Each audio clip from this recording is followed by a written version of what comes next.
Só o som, DJ.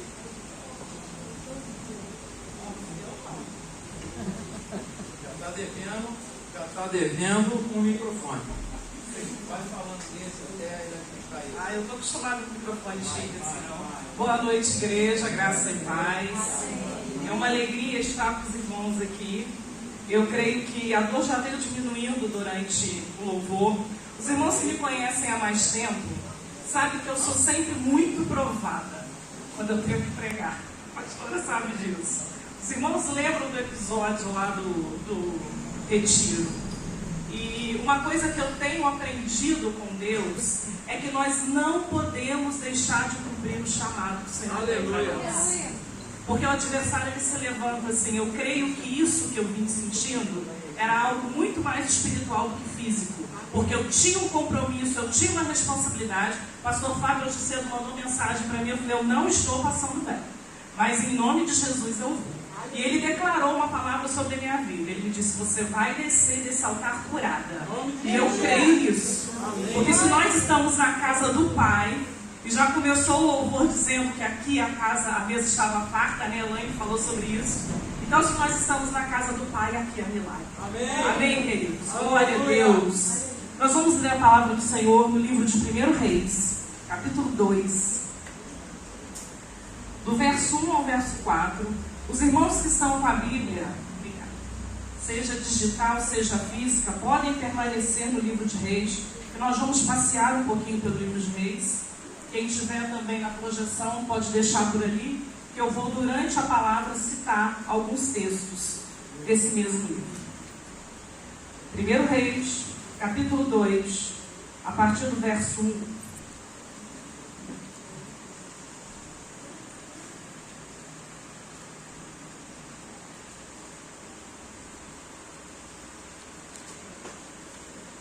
A palavra do Senhor nos diz assim: e aproximando-se os dias da morte de Davi, deu ele ordem a Salomão, seu filho, dizendo: eu vou pelo caminho de toda a terra, esforça-te, pois, e sê homem, e guarda a observância do Senhor teu Deus, para andares nos seus caminhos, e para guardares os seus estatutos, e os seus mandamentos, e os seus juízos, e os seus testemunhos, como está escrito na lei de Moisés, para que prosperes em tudo quanto fizeres, para onde quer que te voltares.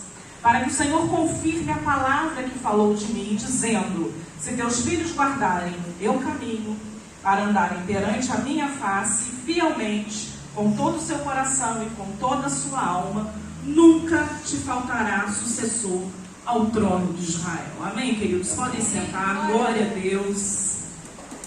Queridos, quem conhece a história de Salomão? A gente fala muito de Davi, né? A história de Davi é muito conhecida, é muito falada. Mas a história de Salomão tem muitos detalhes interessantes para nós pensarmos e refletirmos sobre isso. Porque as personagens bíblicas da palavra de Deus, elas são citadas aqui com seus erros, com seus acertos, com as suas motivações corretas ou não, para que nós possamos aprender com o erro do outro. Porque muitas vezes nós aprendemos com o nosso erro e é muito ruim. É muito melhor aprender com o erro do outro. Então a palavra de Deus, ela não passa pano para ninguém. Aquilo que foi feito está relatado. E o que nós fazemos com isso? Nós aprendemos. Aquilo que é bom a gente retém, e aquilo que é mal a gente afasta de nós. E é isso que a palavra de Deus nos mostra. Ano passado, se eu não me engano, foi a terceira quinta de dezembro, eu preguei aqui, e eu falei sobre retrospectiva. Não sei quem lembra, tem quase um ano isso. E nessa retrospectiva, o objetivo da mensagem era que os irmãos pensassem no que tinham feito durante o ano, porque a gente costuma fazer isso no último dia de ano. Quando a gente está ajoelhado na igreja, que a gente está orando, começa a vir toda aquela história daquele ano, e a gente às vezes lamenta, às vezes não lamenta, mas eu orando o Senhor tocou em mim nesse sentido. Por que nós vamos esperar o último dia do ano para pensarmos sobre as nossas ações, sobre as nossas atitudes? Porque nós estamos no meio de outubro, final de outubro, ainda dá tempo de mudar. Ainda dá tempo de mudar a trajetória. Ainda dá tempo de mudar as minhas emoções, as minhas decisões, aquilo que está no meu coração e que não está diante de Deus. E a história de Salomão nos mostra isso. Um homem que começa muito bem. Porque Salomão, ele era filho de Davi com Batseba, que é uma outra história muito grande. Outro dia eu conto para vocês. Vocês procurem lá, que é uma história muito interessante. E Salomão, quando ele nasce, o nome dele, Salomão, ele é mais ou menos parecido com Shalom, que é algo ligado à paz. E a promessa sobre a vida de Salomão era essa. Davi diz para ele, porque o Senhor tinha dito a Davi que Davi tinha sido um homem de guerra, um homem que tinha derramado sangue, mas que o reinado de Salomão seria um reinado de paz. Mas quando Salomão nasce, o profeta Natã chega até Davi com uma palavra de Deus e diz o seguinte: ó, Deus manda dizer que o nome desse menino é Gedidias. Alguém já ouviu isso? Nome bom, vou botar aqui. Sabe o que é Gedidias? Amado por Deus. Salomão não era qualquer um, irmãos. Salomão era um homem amado por Deus. Tinha tudo para dar certo. Ele pegou um reino onde o pai dele já tinha resolvido os problemas. Era só ele fazer aquilo que o pai dele orientou. Guardar os estatutos, guardar os mandamentos, guardar os juízos, guardar os testemunhos. Se manter na lei de Moisés e ler a Bíblia todo dia. É meditar na palavra de Deus todo dia, mas eu não estou com vontade. Eu não tenho que ter vontade de fazer aquilo que vai ser bom para a minha alma, para o meu espírito. Era isso que Salomão tinha que fazer.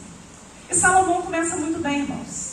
Ele ouve as orientações de Davi. Na sequência, quando chega lá no 12, fala das mortes que precisaram acontecer para que aquele reino fosse edificado.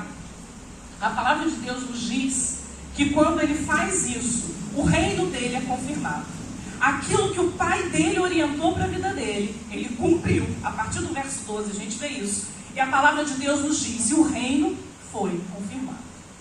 Irmãos, nós temos líderes sobre as nossas vidas.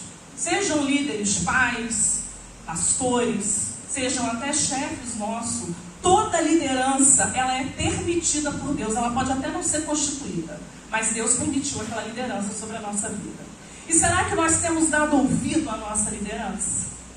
Porque quando nós damos ouvidos àqueles que têm alguma liderança, alguma autoridade, principalmente espiritual sobre a nossa vida, aquilo que essa pessoa transmite para nós começa a se tornar responsabilidade dele. Quando eu e o pastor queríamos namorar, nós fomos procurar o nosso pastor na época. E sabe o que o pastor disse para nós? Uma palavra que todo mundo que quer namorar quer ouvir. O pastor disse assim: vocês vão orar durante 1 ano. Nós saímos felizes à beça. A gente começou a cantar, então minha alma canta a ti, Senhor, né? E a gente tinha ônibus, né? Não tinha carro na época. E a gente veio de 3 Rios a Paraíba conversando sobre o assunto. 1 ano. E 1 ano, gente, para quem é novo demora. A gente não demora tanto. Com 16, 17 anos demora muito. E aí uma das coisas que eu conversava com ele é o seguinte: o pastor tem uma unção. Se ele estiver errado, problema dele. Mas se eu não ouvir aquilo que o pastor falou, o problema é meu. E eu não vou assumir essa responsabilidade. E nós confiamos naquilo que o pastor falou. E nesse 1 ano, que hoje se chama de corte, nesse 1 ano que nós conversamos, que nós oramos, nós montamos o que precisava para a nossa casa. E depois de 1 ano nós começamos a namorar. E depois nós casamos muito rápido, porque afinal de contas nós já tínhamos tudo. E agora em setembro nós fizemos 27 anos de namoro, de casamento, para a honra e glória do Senhor. Mas porque nós tomamos uma decisão a partir de algo que nós ouvimos de um líder espiritual. Se aquele homem estava debaixo da direção de Odom, quem sou eu para dizer isso?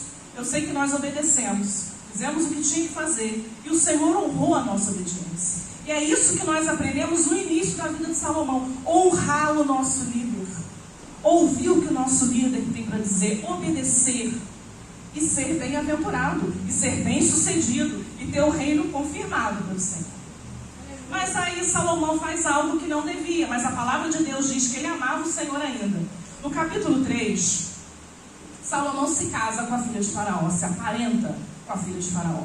Mas no mesmo capítulo 3, no verso 3, diz assim: Salomão amava o Senhor e andava nos estatutos de Davi.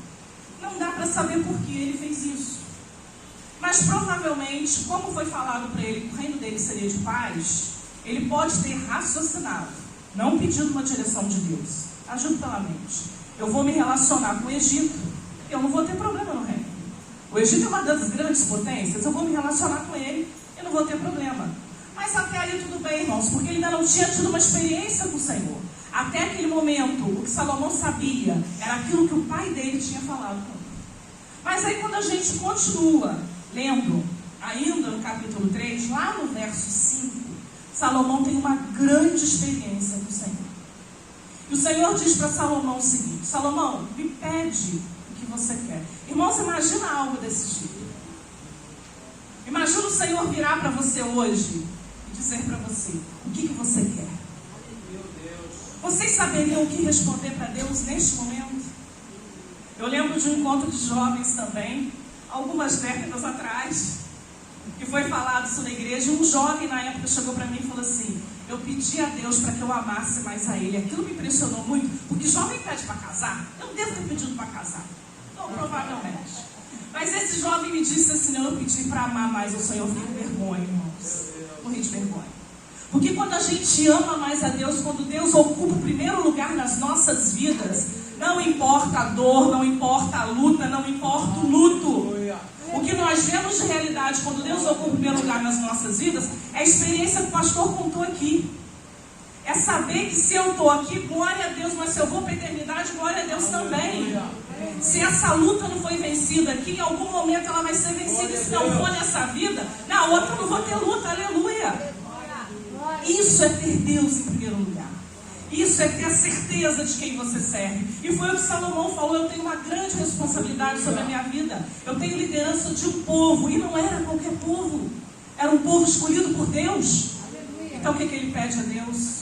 Deus, me dá sabedoria, me dá entendimento, para que eu possa ser justo, para que eu possa ser correto, que eu possa ser íntegro com esse povo. E aquilo que ele pediu, irmãos, agradou tanto a Deus, que Deus vira para Salomão e diz para ele que ia dar coisas muito maiores para a vida dele. Deus diz para ele: ó, você vai ser o homem mais sábio da face da terra. Não vai ter outro igual a você como não teve. A gente vê isso claramente na palavra. Claro que isso não conta Jesus, amém? Estamos falando de homens naturais. Isso não conta Jesus. Mas além de tudo isso, o Senhor disse para ele que daria glória a ele, daria dinheiro, prata, ouro, daria muitas outras coisas, daria vida abundante, coisas que ele não pediu, porque o coração dele naquele momento foi um coração sincero. Ele ouviu a palavra do pai dele, da liderança dele, e ele soube orar da forma certa. Se o Senhor te pedir, te perguntar hoje o que você quer, o que você pediria ao Senhor? O que você tem pedido ao Senhor nas tuas orações?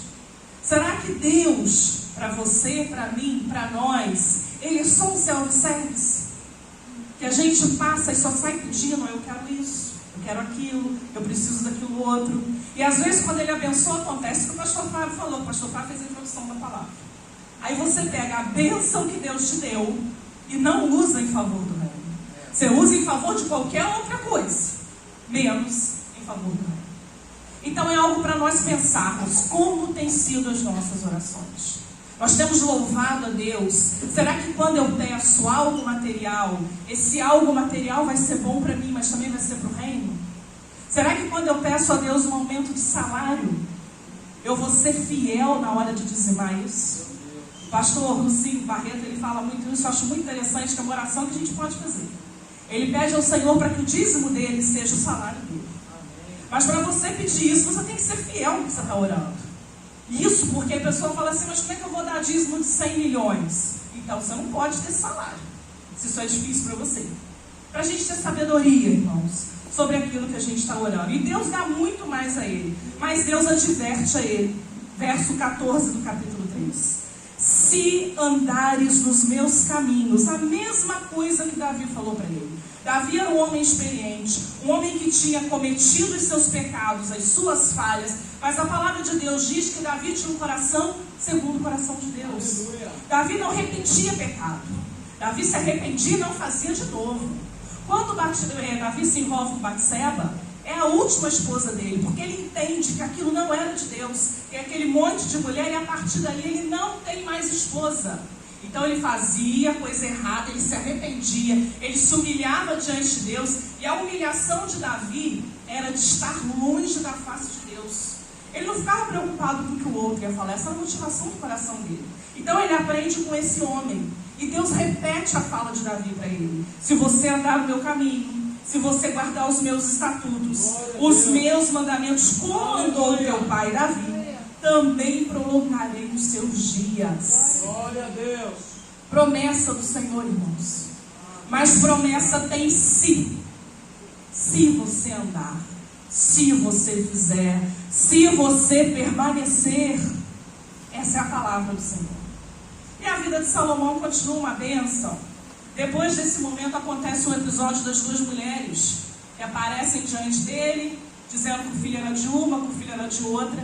Ele toma uma decisão, e nessa decisão, aquela sabedoria que Deus tinha colocado sobre a vida dele, ela aparece.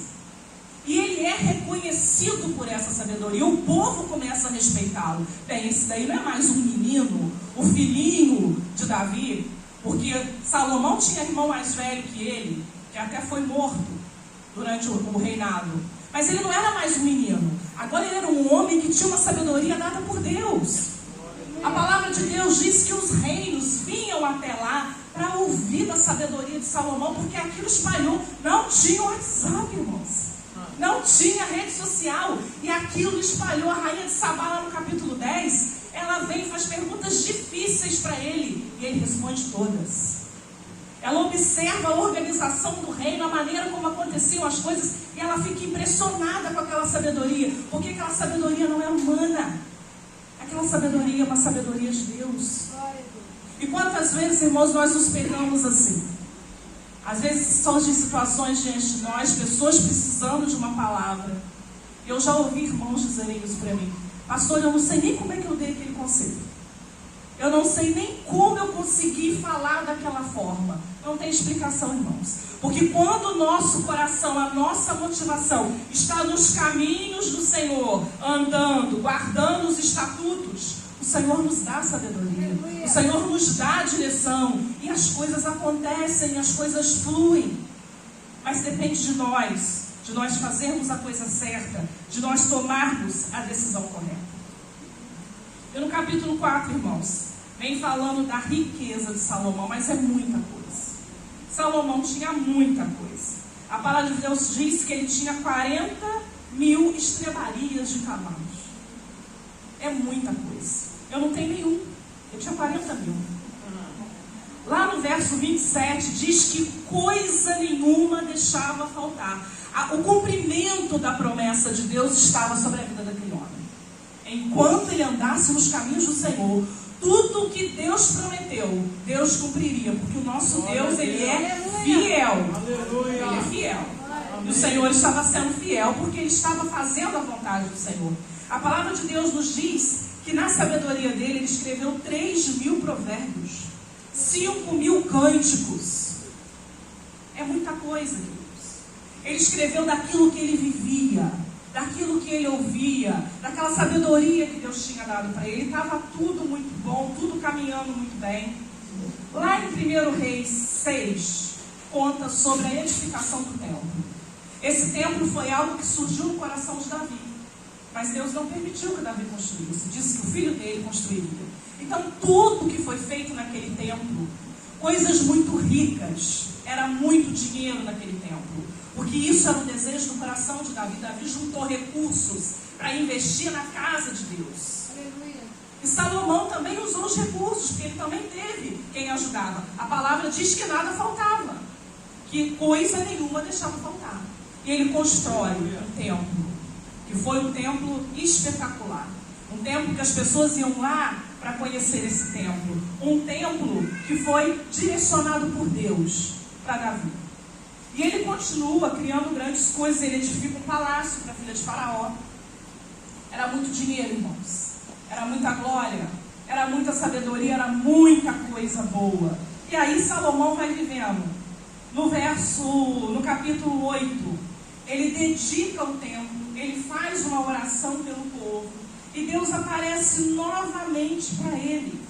E a palavra do Senhor para ele reforça aquilo que ele tinha falado em sonho, porque a primeira experiência dele foi em sonho.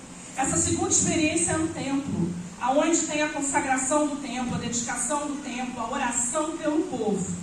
E aí tem um momento que o Senhor aparece de novo a Salomão, já lá no capítulo 9. E o Senhor diz para ele que ouviu a oração dele.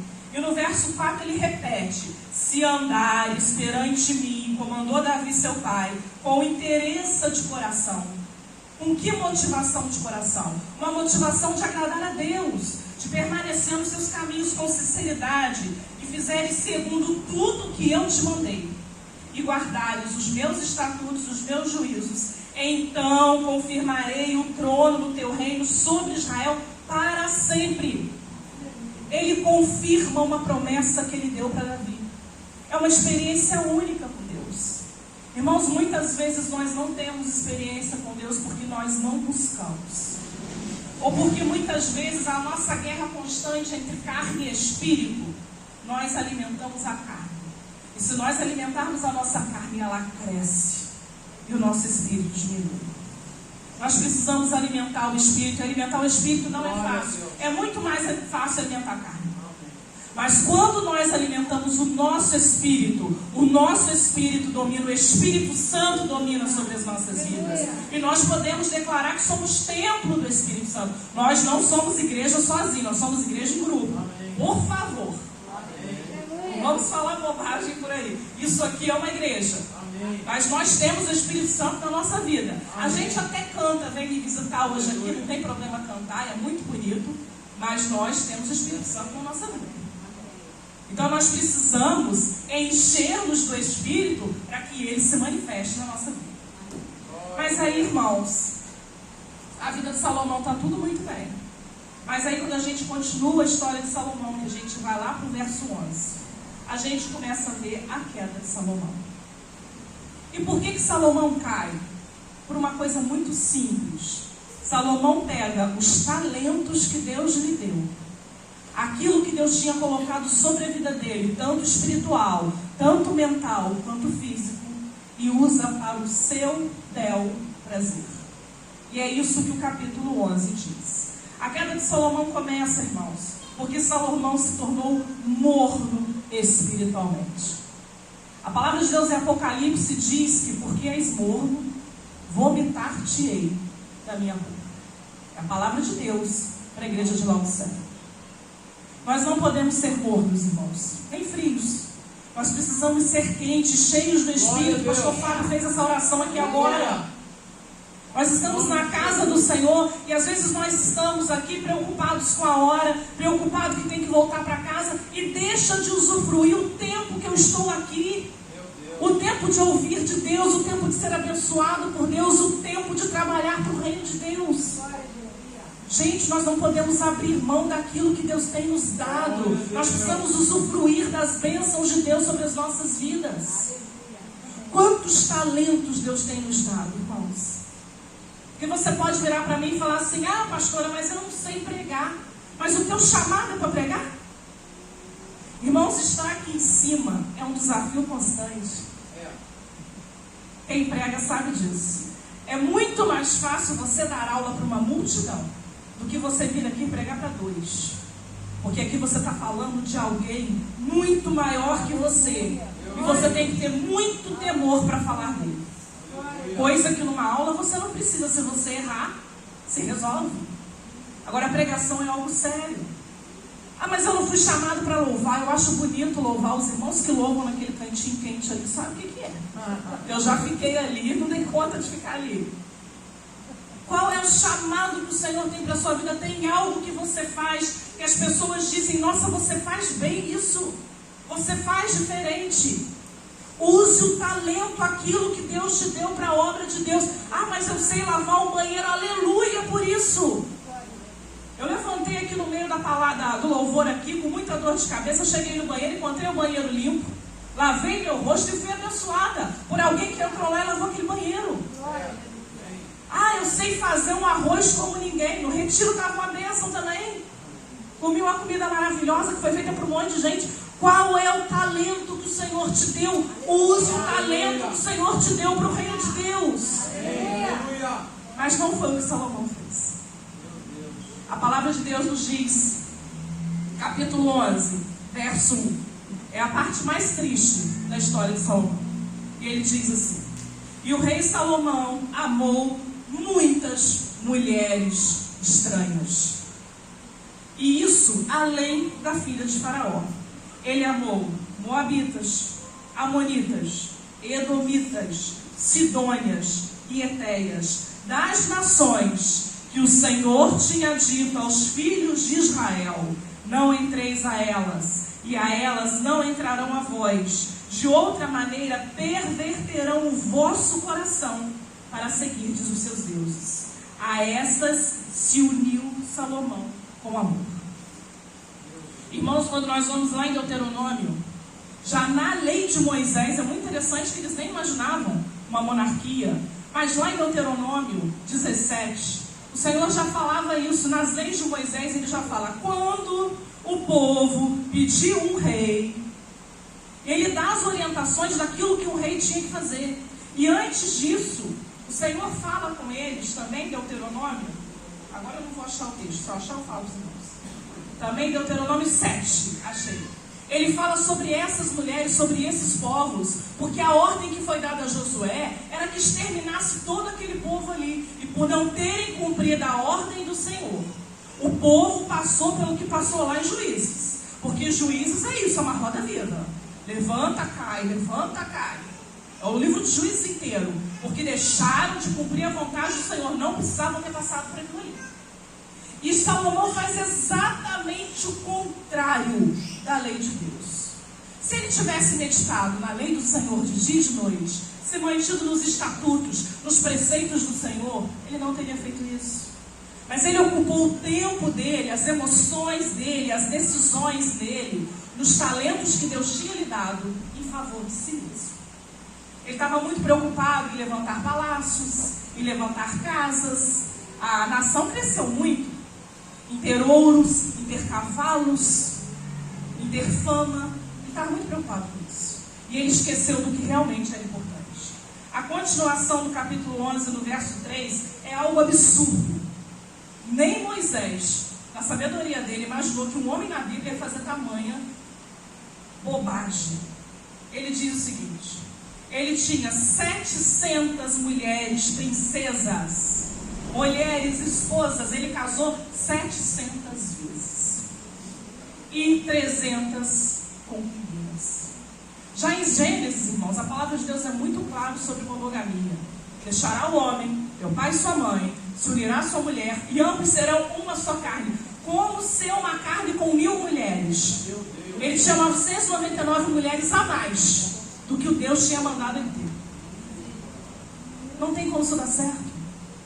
E por mais que ele possa dizer, né, ele não está aqui para dizer, mas na época ele podia justificar: não, eu estou casando com elas para fazer aliança com as nações, eu estou casando com elas para eu não ter problema no reino. Mas espera aí, qual era a promessa de Deus para a vida dele? Que seria um reino de paz. Ele não tinha que fazer nada além de se manter no caminho do Senhor, porque o restante o Senhor faria por ele. Não tente fazer aquilo que não está sob o seu poder. Entregue para Deus o que é de Deus e faça o que você tem que fazer. Diante do túmulo de Lázaro, a pedra o povo tirou, mas quem ressuscitou foi Deus, foi Jesus. O que dá para a gente fazer, a gente faz dentro da ordem e dos preceitos do Senhor. Mas Salomão com certeza justificava isso. E teve esse montaréu de mulher. E a palavra de Deus nos diz que essas mulheres, na velhice dele, essas mulheres perverteram o coração de Salomão. Eram mulheres de todas as tribos lá, de todos os povos, que Deus tinha falado para não fazer parte. Eram mulheres que serviam a deuses estranhos. E não era qualquer Deus não, tá, irmãos? Eu vou ler o texto para os irmãos aqui, aonde fala desses deuses, que é a queda de Salomão. Essas mulheres serviam, lá no verso 8, verso 5, porque Salomão andou em seguimento de Astarote, deusas dos Sidônios. Já ouviram falar em Astarote? Astarote é uma versão feminina de Baal, um deus de imoralidade, um deus que era considerado, uma deusa que era considerada deusa de fertilidade. Quantos rituais imorais aconteciam em culto dessa deusa? E Salomão estava enfiado nisso.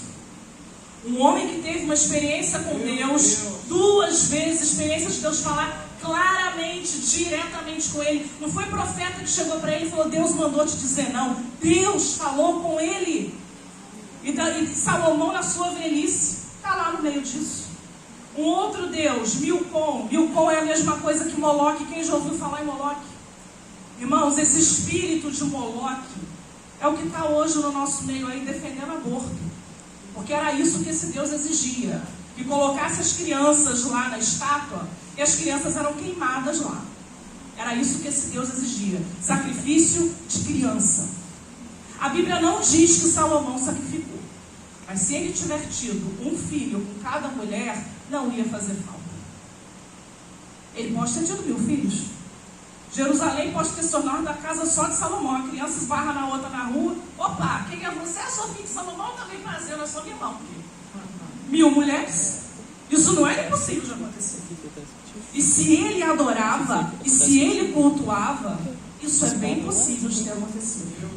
Um homem, filho de Davi, que orientou ele, só de 1 Reis, do 1 ao 10, a gente vê 3 falas idênticas. Davi, Deus em sonho e Deus se manifestando no tempo para Salomão. Ele não tinha justificativa humana para não cumprir aquilo que Deus tinha sobre a vida dele. A palavra de Deus ainda diz que ele levanta altar. E ele construiu altar e templo de frente para o templo de Deus. Ele levanta altar para Queimós, que era Deus moabita, que também aceitava sacrifício humano. E ele se envolve com isso. Praticamente se tornou um ocultista. Porque ele estava adorando a quê? A demônios. E aí os irmãos podem me perguntar: Salomão teve salvação? Não sei, irmãos, a palavra de Deus não diz. Eu escutei uma vez um pastor dizendo que Deus faz coisas que ele não faria. Eu também. A gente não sabe qual foi a situação de Salomão no final da vida. Os livros de Eclesiastes, o livro de Provérbios, não, mas o de Eclesiastes, alguns historiadores dizem que Salomão escreveu no final da vida dele. Se isso tiver acontecido, tem grande chance dele ter se arrependido. Porque Eclesiastes 2, ele fala de vaidade. Ele vem falando de tudo aquilo que ele tinha conquistado na vida dele. Dos carros, dos cavalos, das mulheres, das delícias da vida. E lá no verso 10 de Eclesiastes 2, ele diz assim: e tudo quanto desejaram os meus olhos, não lhes neguei. Então ele usou tudo que Deus deu a ele em favor dele mesmo. Nem privei o meu coração de alegria alguma, mesmo que essa alegria não glorificasse ao Deus que tinha desmontado ele, a um Deus que tinha dito para ele quando ele nasceu: você é Gedidias, você é o meu filho amado. Irmãos, em que outro momento da Bíblia a gente encontra essa palavra, filho amado? Com Jesus. A gente vê Deus falando isso com Salomão, e a gente vai ver isso lá no batismo de Jesus no Jordão. Este é o meu filho amado, em quem me comprazo. Os irmãos têm ideia de onde Salomão poderia ter chegado se ele tivesse seguido os preceitos do Senhor? E ele diz que não negou nada ao coração dele. Mas o meu coração se alegrou por todo o meu trabalho, pela força do braço dele. Ele honrava aquilo que ele tinha feito. A sabedoria que Deus tinha dado a ele, ele usava como se fosse dele. Eu sou inteligente, eu sou esperto. E esta foi a minha porção de todo o meu trabalho. E olhei eu para todas as obras que fizeram as minhas mãos, como também para o trabalho que eu, trabalhando, tinha feito. E eis que tudo era vaidade e aflição de espírito, e que proveito nenhum havia debaixo do sol. Irmãos, todos nós passaremos. A gente não gosta de falar isso. A gente tem a sensação, principalmente quando a gente é mais novo, que a gente tem 18, 20, que a gente nunca vai passar, que a gente tem uma vida inteira pela frente. Mas que valor tem essa vida se Deus não faz parte da tua vida? Que valor tem essa vida na terra se nós não temos a quem orarmos, a quem glorificarmos, a quem que cuide de nós? Porque qual a diferença de nós para quem não tem o Senhor? Eles têm luta, nós também temos. A chuva cai sobre o ímpio e a chuva cai sobre o santo, sobre o separado por Deus. A diferença é que nós não estamos sozinhos. Nós temos um Pai que cuida de nós. Nós temos um Pai que tem promessas para nós. Irmãos, a palavra de Deus de Gênesis, Apocalipse tem promessa para aquele que habita no esconderijo do Altíssimo. Não é para todo mundo. É só para quem quer fazer parte. É só para quem quer estar no esconderijo do Altíssimo. É isso que o Senhor tem para a nossa vida. E o que nós estamos fazendo com essas promessas? E esse, irmãos, é o fim de Salomão. Eu realmente espero que ele tenha se arrependido, que ele tenha voltado para a presença de Deus. Mas o que nós observamos é que Salomão foi tendo pecadinhos, e os pecadinhos se tornaram pecadores. E a gente fala muito isso, né? Pecado é pecado, mas as consequências são diferentes. O próprio Salomão em Cantares diz: apanhai as raposinhas que fazem mal à vida. Eu tenho pavor de rato, mas muita gente tem pena de matar um filhotinho de rato, não é tão pequenininho, mas aquela nhaca vai crescer, vai fazer um estrago. Aí você olha, gente, tão bonitinho, mas ele vai crescer se você não matar ele vai crescer. E pecado é assim, irmãos, às vezes é tão bonitinho. Quem já ouviu uma frase, eu falo que ela está na porta do inferno. Eu não vou ouvir, né, mas... E não vou ter nem como conferir se isso é verdade, se está na minha cabeça é verdade. Mas na porta do inferno eu tenho certeza. Tem uma frase lá escrita assim, nada a ver. Eita. Ai. Não é isso? Não tem nada a ver, Deus entende. Claro que Ele entende. E você vai usufruir do teu nada a ver. Ou você vai usufruir do teu tudo a ver. Ou você vai usufruir das promessas, da sua decisão diária de servir a Deus. Ou você vai usufruir de ouvir uma palavra dessa, de conhecer a vida de um homem que tinha tudo para dar certo. E na sua velhice, no final da vida, ele começa a tomar uma série de decisões erradas. Na verdade, ele foi tomando durante a vida. E no final da vida, ele se deu conta da tamanha bobagem que ele tinha feito. E graças a tudo isso, a palavra de Deus não se cumpre na vida dele, porque era assim. E quando chega no capítulo 12, o filho dele só reina 2 tribos de 12. O reino é rachado. E aí é outra história, depois o pastor Fábio conta para vocês, ou a pastora Geni. Ou o pastor Anderson, ou o pastor Márcio. Agora está cheio de pastor na igreja. Ou o pastor desses conta a história de Roboão para vocês. Tá? Vocês leem antes, depois eles vêm aqui e contam. Mas o que é importante? Vocês podem esquecer tudo que eu falei para vocês. Mas vocês não podem esquecer que todos nós somos chamados. Deus nos tirou de algum lugar. Alguns, glória a Deus, como meu filho, nasceram na presença do Senhor. Foram gerados na presença do Senhor. Eu não tive essa bênção. Mas Deus me chamou muito nova também. Conheci quase nada do mundo, glória a Deus por isso. Mas nem todo mundo viveu isso. A questão não é em que momento você chegou aqui. A questão é o que você está fazendo com isso que Deus te deu. O que você está fazendo com este amor, com essa graça de alguém que foi aonde você estava, te resgatou e te trouxe para a presença dele. O que você tem feito com isso? Use essa graça para o reino de Deus. Glorifique a Deus com a tua vida. E você vai dar testemunho. Como eu posso testemunhar agora que eu não estou sentindo mais nada, irmãos. Em nome de Jesus, aleluia. Não sinto mais nada.